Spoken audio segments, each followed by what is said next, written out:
Bore da a chroeso i chi I oedfa gyntaf mis Mehefin o Fro Alet. Fel y byddwch chi wedi sylwi'n barod, mae siŵr, da ni'n dal I ddefnyddio lluniau o dirwedd Bro Alet, a diolch fawr iawn I bawb ohonoch chi sydd wedi anfon lluniau ata ni.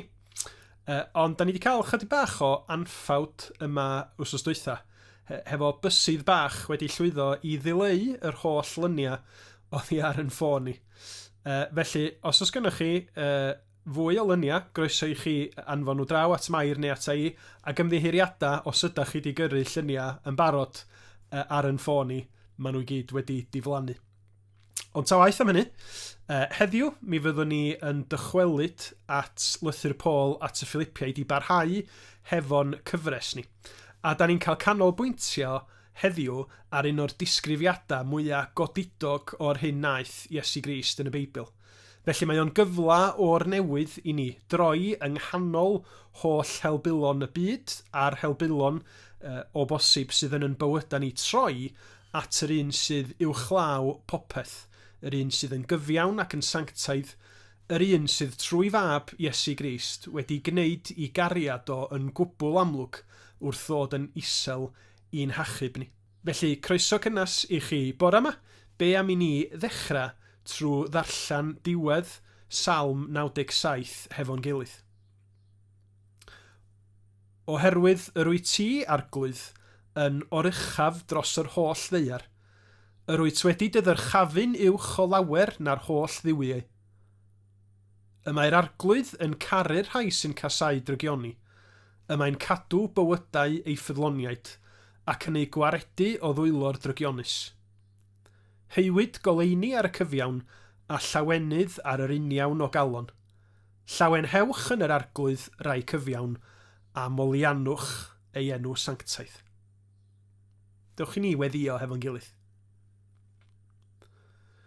O Dduw ein tad, da ni yn diolch dy fod ti yn arglwydd sydd orychaf dros yr holl ddeiar. Da ni'n diolch nad oes na neb na dim yn cymharu a ti yn dy sancteiddrwydd, yn dy rym ac yn dy gariad ath dosturi hefyd. Da ni'n gofyn am dy gymorth di y bore yma trwy dysbryd glân I ni allu cyflwyno'n hunin I ti, I allu pwyso ar dy ras di a derbyn arweiniad a nerth trwy'r ysbryd glân I ryfeddu, I foli, I ofyn am dy gymorth di'n bersonol I'n helpu ni ym mha bynnag sefyllfa da ni'n wynebu. Diolch am dy ras, diolch am dy faddeuant, diolch am Iesu Grist.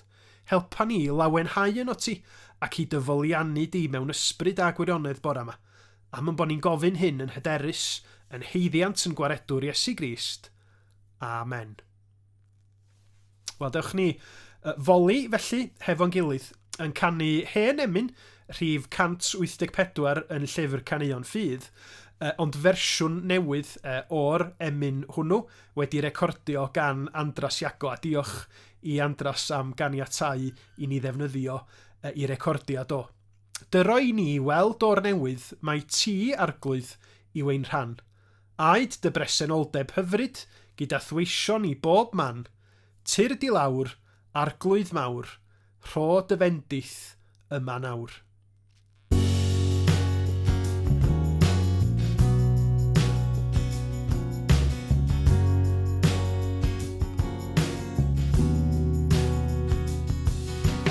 Dyro I ni weld o'r newydd, mae ti arglwydd yw ein rhan. Aed dy bresenoldeb hyfryd gyda thweision I bob man. Tyr di lawr, arglwydd mawr, rho dy fendith yma nawr.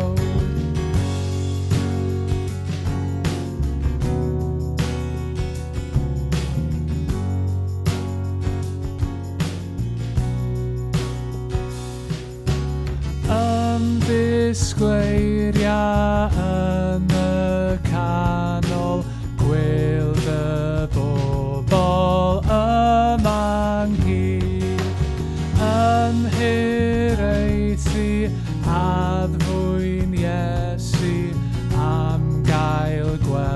dy wyneb pryd, golau cry o ddifri, chwal o bob ryw gwmwl di.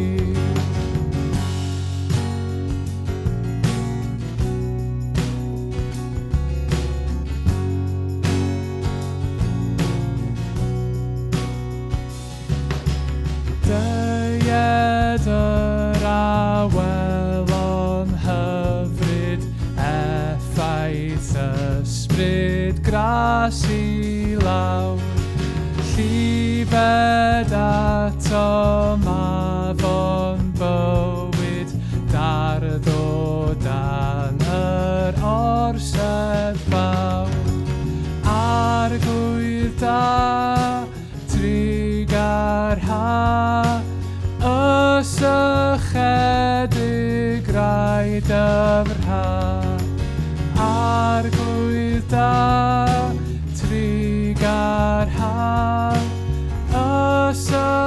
ysychedig rai dyfrha.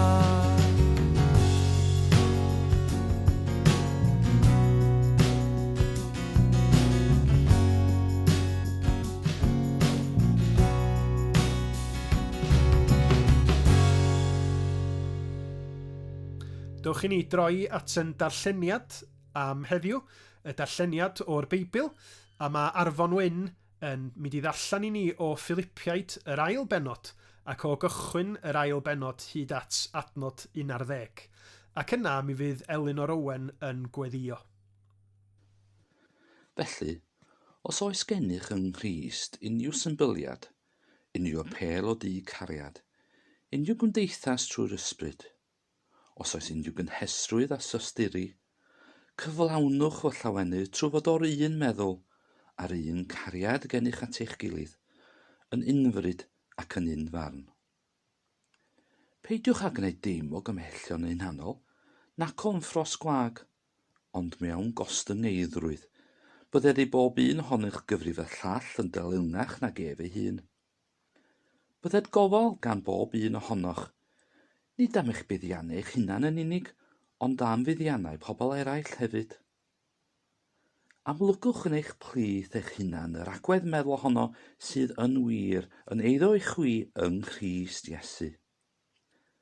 Ei fod ar ffyrdd Duw, ni chyfrifodd fod cydradoldeb a Duw yn beth i ddal gafal yno, ond fe gwacaodd ei hun gan gymryd ffyrdd ceithwas a dyfod ar wedd ddynol.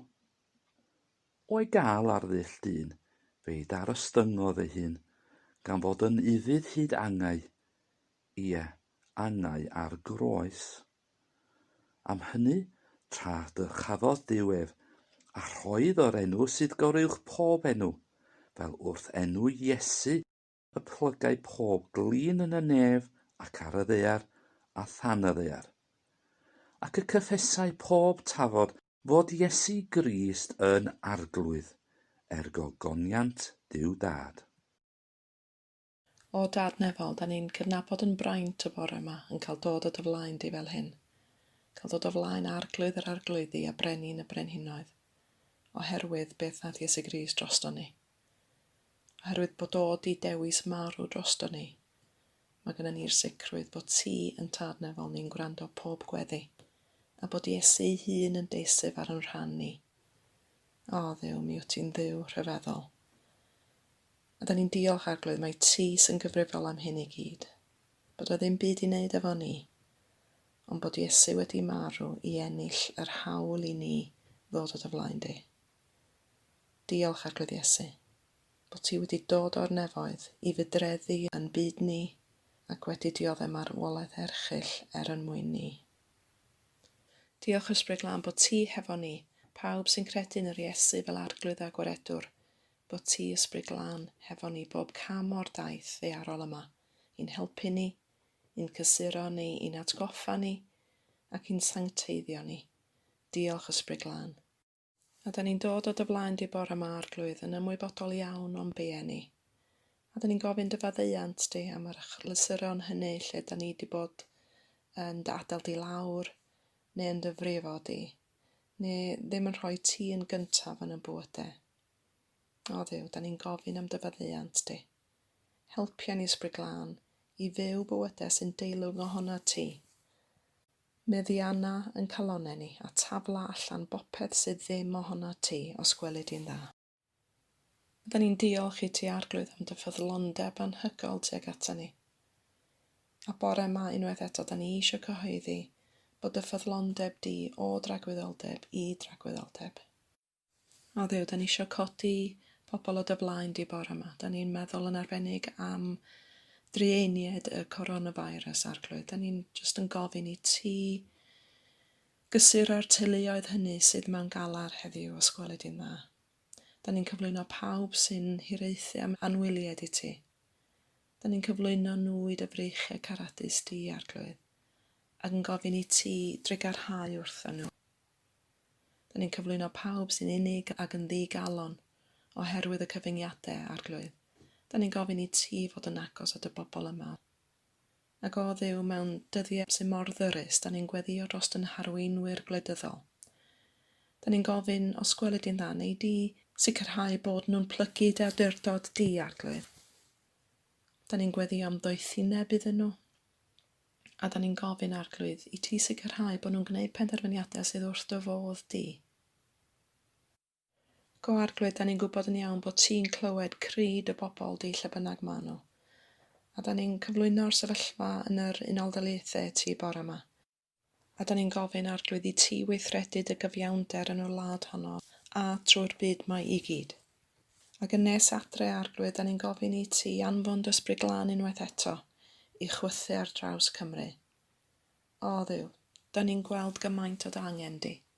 A da ni'n pledio arno ti Arglwydd i ddod yn nerthol i ddeffro'n pobl ni, fel yn bod ni'n genedl unwaith eto sy'n cydnabod ti yn Arglwydd, o tir dy Ysbryd Glân.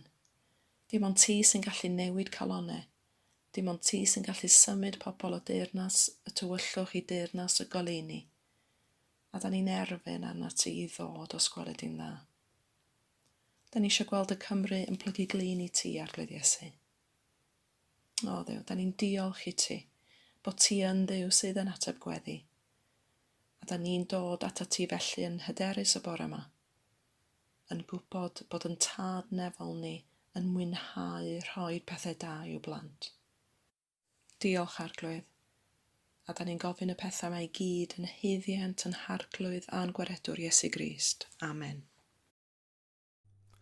Da ni ar hyn o bryd yn byw yng nghanol cyfnod lle mae'r cyfyngiadau mwyaf difrifol ar yn gallu ni i wneud pethau a sydd wedi bod mewn cenedlaethau. Ac wrth i ychydig o'r cyfyngiadau yna gael ei llacio dros yr wythnos dwytha yma, mae yna drafodaeth wedi bod yn digwydd yn y gymdeithas ac yn y wasg ynglŷn â pryd ydy'r amser cywir i lacio y cyfyngiadau hynny. A i rwan, oedd angen i llacio nhw'n gynharach neu os angen disgwyl yn fwy. Yn hyn i gyd, mae'r Llywodraeth yn gorfod gwneud penderfyniad ynglŷn a sut yda ni fel pobl yn mynd i ymatab. Hynny di, ydy'r Llywodraeth yn gofyn gormod i ni fel poblogaeth yn disgwyl i ni aros fel yda ni am fwy o amser eto. Ond cyn i chi weiddi ar eich cyfrifiadur paid â bod yn mor wirion, Rhodri, nid awgrymu naill beth neu'r llall ydw i, ond am i ni ystyried y cwestiwn o ofyn gormod. Wrth i ni glywed dechrau ail benod llythyr Paul at y Philippiaid, a Paul yn annog y Cristnogion yna i fod o'r un meddwl ac i rannu'r un amcan, a bod yn un yn ei dyhead nhw i garu ac i wasanaethu gilydd, mi alla nifer dybio bod Paul yn gofyn gormod hefyd. Alla i ddychmygu nifer yn clywed y rhan honno o adnod 1 i adnod 4 ac yn wfftio yn dweud, di hynny ddim yn bosib. Di o'n bosib i bobl fyw fel hefo'i gilydd.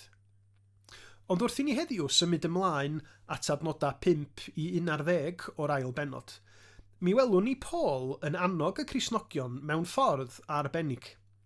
Nid trwy i gorfodi nhw i ymdrechu'n fwy, ond trwy gyfeirio i meddyliau a'i calonna nhw at Iesu Grist mewn mawl. Mae'r adnodau yma dan sylw yn ddarn cofiadwy o'r Beibl, a mae yna nifer o esbonwyr wedi tybio i bod hi yn ffurf ar emyn Gristnogol sy'n moli Iesu Grist. Sut nath o weithredu, be oedd hi feddylfryd o, a be oedd canlyniad hynny gyd. Da ni'n mynd i fyfyrio bore yma felly, a rhywbeth cwbl ryfeddol hefo'n gilydd.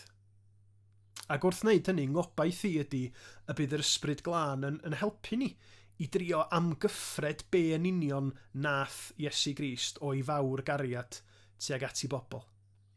A nid dim ond fi sy'n deud bod ni'n mynd i ystyried rhywbeth rhyfeddol, ond neb llai na William Williams Pantycelyn hefyd.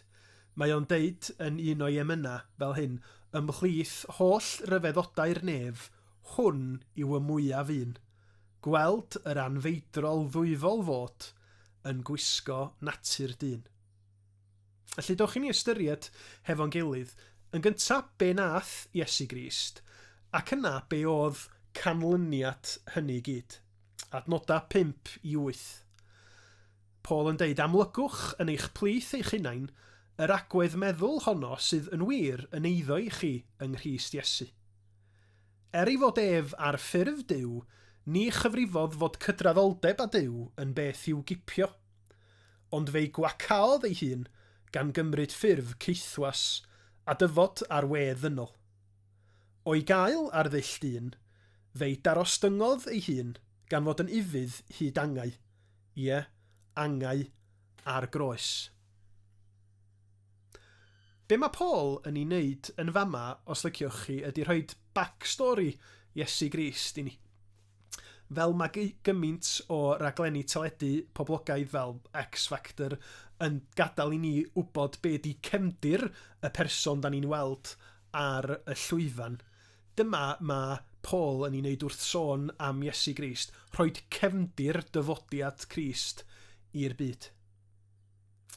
Os ydych chi'n gyfarwydd â hanes, mi fyddwch chi yn cofio bod David Lloyd George wedi bod yn brif weinidog yn ystod yr Rhyfel Byd Cyntaf, a bod o y prif weinidog cyntaf I fod ar Saesneg yn ail iaith iddo fo gan na Cymraeg oedd ei iaith gyntaf fo.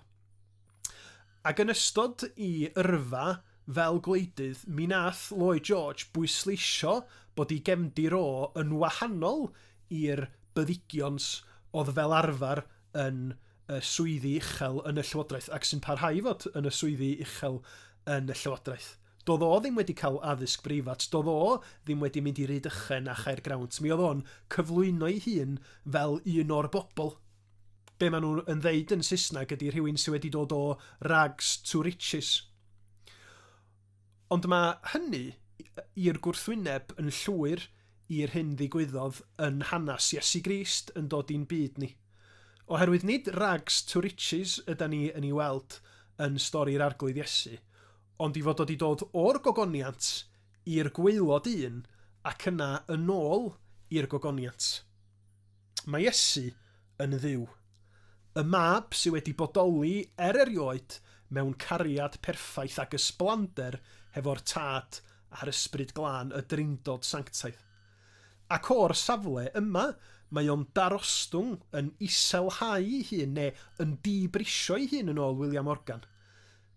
Mae'r creawdwr yn dod yn fabi bach I mewn i'w greadigaeth ei hun yn gwisgo cnawd dynol. Pam? Pam meddach chi y bydda unrhyw un yn gwneud y fath beth? Yn iselhau ei hun, yn aberthu yr holl freintiau yna oedd ganddo fo, a'r breintiau hynny y bydda hi'n gwbl briodol iddo fo I arfer. Wel, mewn un arall o'i lythyra, mae Paul yn esbonio mewn terma chydig bach yn wahanol yn ei ail lythyr o at y Corinthiaid, pennod 8, mae o'n deud fel hyn. Oherwydd yr ydych yn gwybod am ras ein harglwydd Iesu Grist, fel y bydd o, a cyntau'n gyfoethog, ddod yn dlawd drosoch wi, mwyn I chi ddod yn gyfoethog trwy ei dlodi ef. Meddyliwch, mae Crist wedi darostwng ei hun i'r gradda eithafol yma mwyn I bobl mwyn iddyn nhw ddod yn gyfoethog trwy i dlodi fo, trwy ymddiried yn y fo a derbyn i aberth o i mwyn nhw i hunin. Pa mor aml fyddwn ni'n cymryd seibiant i fyfyrio o ddifri am yr hyn naeth Iesu Grist, y mab tragwyddol o'i wirfodd. Meddyliwch am yr olygfa tasa na aelod o'r teulu brenhinol yn dod i'ch pentra chi. Mae rai fi fod yn ofalus wan achos dwi'n ymwybodol bod un o y teulu brenhinol wedi bod yn un o bentrefi Bro Haled yn ddiweddar. Do'n i ddim yna, ond mi fyswn ni'n dychmygu bod yr olygfa yn un lle mae yna heddlu i'w hamddiffyn nhw, hofrennydd i'w hedfan nhw o gwmpas, ceir arbennig siwr gen i swyddogol i amlygu i pwysigrwydd a'i hawdurdod nhw. Os di hynny'n wir am deulu brenhinol Lloegr, meddyliwch gymaint yn fwy ydy grym, awdurdod a mawrhydi arglwydd nef a deiar. Bod y mab yn frenu nef ac eto yn dewis iselhau hun trwy ychwanegu dynoliaeth at ei ddiwdod a dod fel ceithwas i'n plith. A nid dim ond dod fel ceithwas nath y mab. Hynny di, oedd o'n edrach yn ddigon cyffredin i'r bobl welodd o. Mi oedd o'n profi o siomedigaetha byw mewn byd syrthiedig, profi blinder, isio bwyd, ond mae o'n mynd ymhellach na hynny fel Duw a dyn. I'r graddau i fod o'n marw ar groes yn y modd mwyaf erchyll a gwarthus yn gyhoeddus. Oherwydd i fuddod o i'w dad, oherwydd i gariad o tuag at yr rhai yr oedd o'n barod i ildio i fywyd drostyn nhw, mwyn iddyn nhw gael maddeiant a bywyd tragwyddol. Mae o'n barod i wneud y cyfan. Os cofiwch chi hanes y croesoliad, mae Pilat yn mynnu bod brenin yr Iddewon yn cael ei sgwennu ar groes Iesu. Ond tasa fod i bod yn gwbl gywir, mi fasa fod i sgwennu brenin y bydysawd. Meddyliwch, brenin y bydysawd yn cael ei guro a'i watswer ar cyfan am fod Iesu yn barod o'i wirfodd yn mynd i wynebu melltith Duw am yn pechod ni. Fel mae Paul yn egluro'n Galatiaid 3.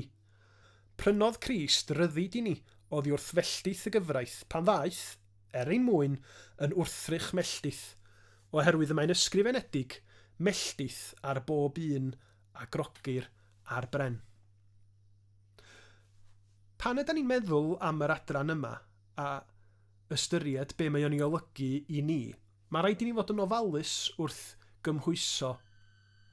Oherwydd mi faswn ni'n gallu camddeall a thybio bod Iesu yn rhoi esiampl i ni o styngeiddrwydd sy'n golygu bod angen i ni wneud be bynnag mae pobl eraill yn ei ofyn yn ddi-gwestiwn, fel rhyw fath o genie yn dod allan o lamp yn hanes Aladin. Ond wrth gwrs, bod Iesu yn dod i'r byd a chymryd agwedd gwas, i fod o wedi ildio i fywyd mwyn gwasanaethu eraill, mae'n gwneud y cyfan mewn i fuddod i'w dad hefyd. A dyna'r diogelwch i chi a finna pan ydyn ni yn dymuno bod yn ostyngedig hefyd. Da ni i wasanaethu eraill.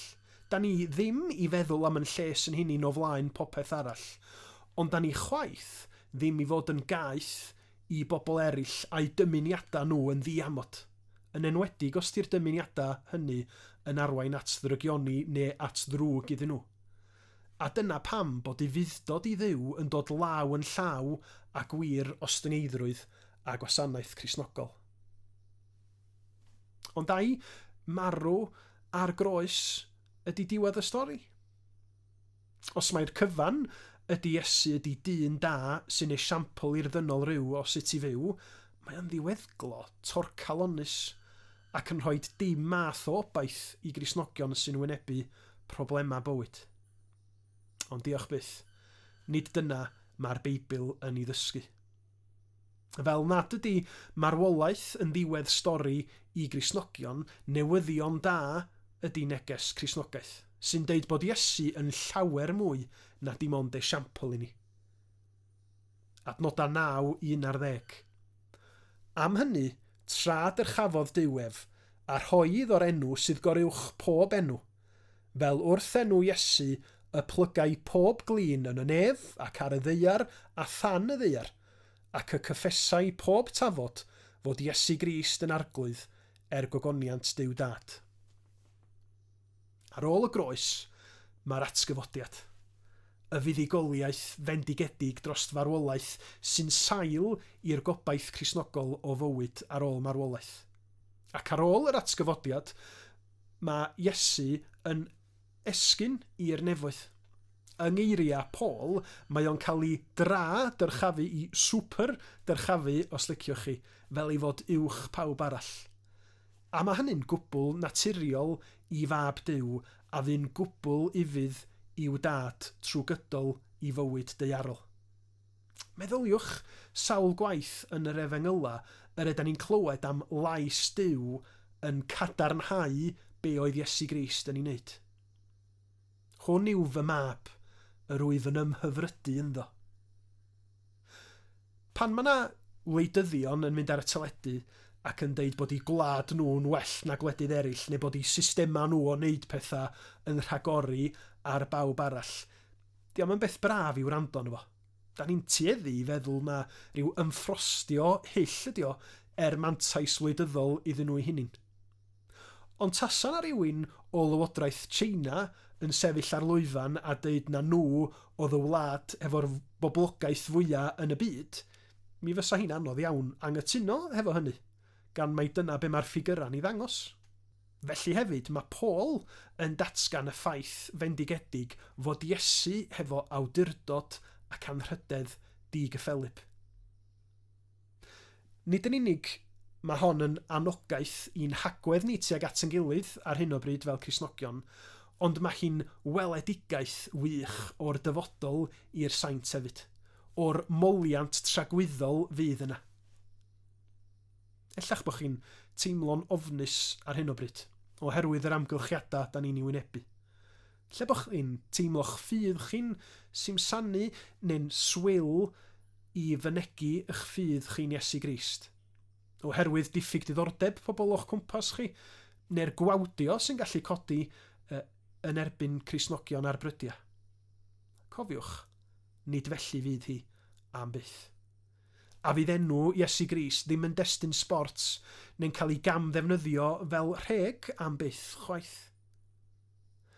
Wrth i Paul orffan yr adran yma, mae o yn adleisio dyfyniad o Eseia 45, lle mae'r arglwydd Dduw yn cael ei fawrygu a phob glin yn plygu iddo. Pwy soniodd am y peth o'r dechrau? Onid fi, yr arglwydd? Does dim Duw arall yn bod ar wahân i mi. Fi ydy'r Duw cyfiawn sy'n achub, does dim un arall. Dewch o ben draw'r byd. Trowch ata i gael eich achub, achos fi ydy Duw a does dim un arall. Dwi wedi mynd ar fy llw. Dwi'n deud y gwir, fyddai'n cymryd dim yn ôl. Bydd pob glin yn plygu mi a phob tafod yn tyngu mi. Felly mae Paul yn gwneud datganiad syfrdanol bod yr Iesu a ddaeth fel ceithwas a ddarostyngodd ei hun hyd at farw ar groes yn Dduw. A'r enw arglwydd Iesu yn un y bydd pawb a phopeth ym mhobman yn plygu iddo mewn moliant. Felly, y bore yma, wrth i ni foli Duw, wrth i ni glodfori a chodi enw Iesu Grist mewn mawl, mi yda ni yn gwneud o'n gwirfodd trwy'r ysbryd glân yr hyn y bydd pawb a phopeth yn ei wneud am dragwyddoldeb. Y fath fraint yda ni'n gael. Y fath hyfrydwch ydy gwneud hyn rwan achos bod ni yn caru gwneud hynny. A gwaith yr eglwys ar hyn o bryd ydy gwneud hyn i gyd yn amlwg fel y dudodd un awdur. Yr eglwys ydy'r canolbwynt daearol lle mae arglwyddiaeth Crist yn dod yn weladwy. Dewch i ni orffan felly yn ystyried chydig o gwestiynau. I ddechrau, sut mae gostyngeidrwydd Cristnogol yn edrach yn bywydau ni? Yn ail, os oedd y cyfan naeth Iesu clod i ddiw dad, yda ni'n trio byw yn bywydau hefo'r un amcan a'r un parodrwydd i fyddhau.